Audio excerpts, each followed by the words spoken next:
Greetings, fellow dragon fruit lovers. This is Paul. Today I'm going to show you some of the end of the season fruit that are ripening here into the fall and winter. The good, the bad, and the ugly. Now here's some of the good. You can see these Voodoo Child, and they're ripening nicely. They're almost ripe. They do have a little bit of rust.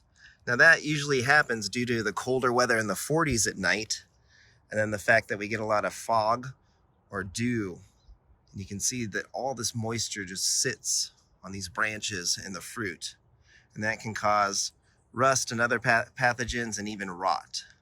But Solanaceae tend to do the best, I'm noticing, during the cold weather. In fact, look at this Diego's Desert King seedling. Has plenty of fruit ripening. I would expect them to be ripe a little after Christmas or around Christmas. We'll see. It's the first time I've had them set fruit, and they're just coming along nicely. Zero signs of rust or rot on these Solanaceae hybrids, Megalanthus hybrids. Now in addition, Yellow Columbiana, the last one to flower of the season, totally self-fertile, self-pollinating. I did not pollinate these by hand. You can see they set fruit. Now these are going to take 200 days to ripen, but they're doing just fine, as you can see. Again, self-fertile, self-pollinating.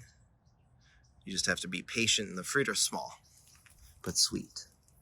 So I'm noticing that Solanaceae varieties tend to actually produce the best fruits during the winter.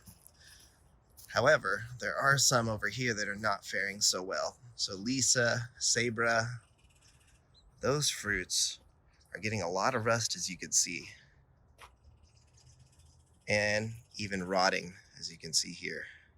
And this is the exact reason why. Look at all of that moisture just sitting on the fruit, and we're in the mid 40s this morning. And so we're just getting down the 40s every night. You can see that moisture just sitting on the fruit, which is bad. I mean, it makes for pretty videography. It does look stunning. See all the water?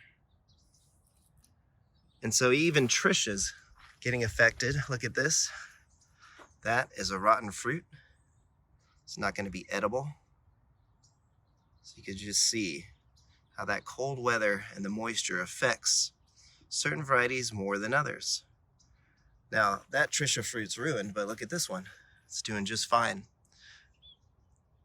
So you could treat it with copper fungicide or neem oil if you really wanted to. I don't do anything. I don't want any chemicals or any things on my fruit.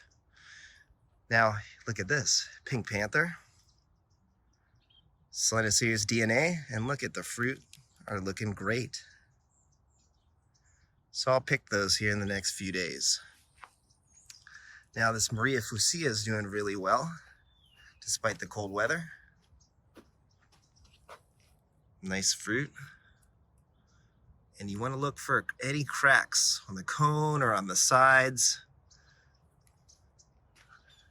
Let's see, Caslau. How are those fruit faring?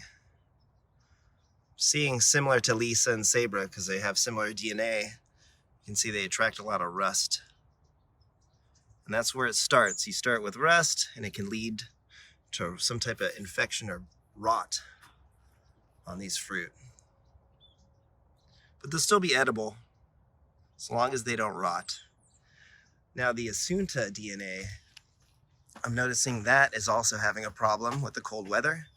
My axe just lost a fruit, and this is Oceanside Dragon Fruit's Wrong Kathy Von Aram. Similar to axe, beautiful green skin fruit, magenta flesh, and look at that, totally rotten.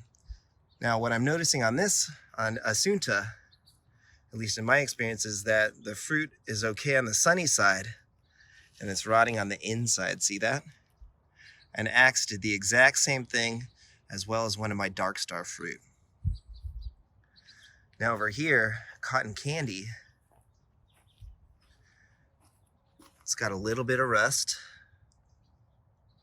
And you can see the cone is cracked.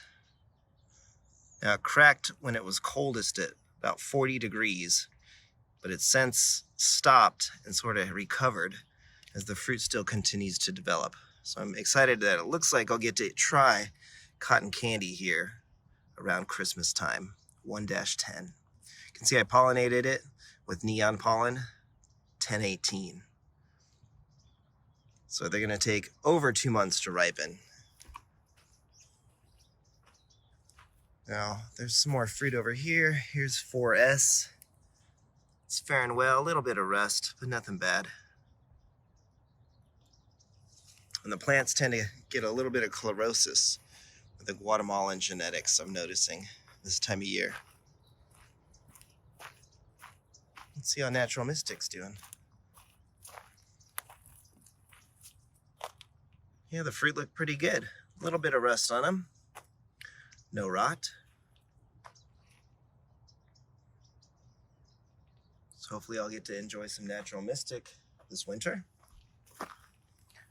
And Sugar Dragon's doing really well. So again, this common theme that you see, that Selenocereus DNA tends to provide, or those plants tend to provide nice fruit into the winter. Here's another Sugar Dragon. More Sugar Dragon. Neon. The fruit are really small on neon when it gets cold. It'll still be a nice little tasting fruit. I think I have a few more fruit over here. Here is Yellow Thai. So hopefully I get to try this one this winter. And that is a Selenocereus hybrid. So that fruit's looking great. And then the one I'm most excited to try is over here. And it's Sairong's Orange Dragon. It may be something, it may have gotten renamed, possibly Orange Giant. I'll find out. But look at that beautiful fruit. And this also has Selenocereus megalanthus DNA. So,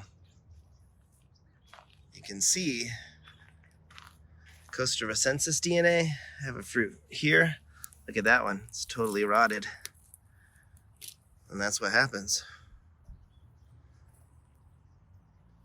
So cold weather does definitely affect dragon fruit ripening, but it does affect varieties differently. Here's some Assunta to end with. You can see has lots of rust, but they haven't rotted yet. So there you go. Give us a like and a subscribe. Thanks for watching. Have a great day. Take care.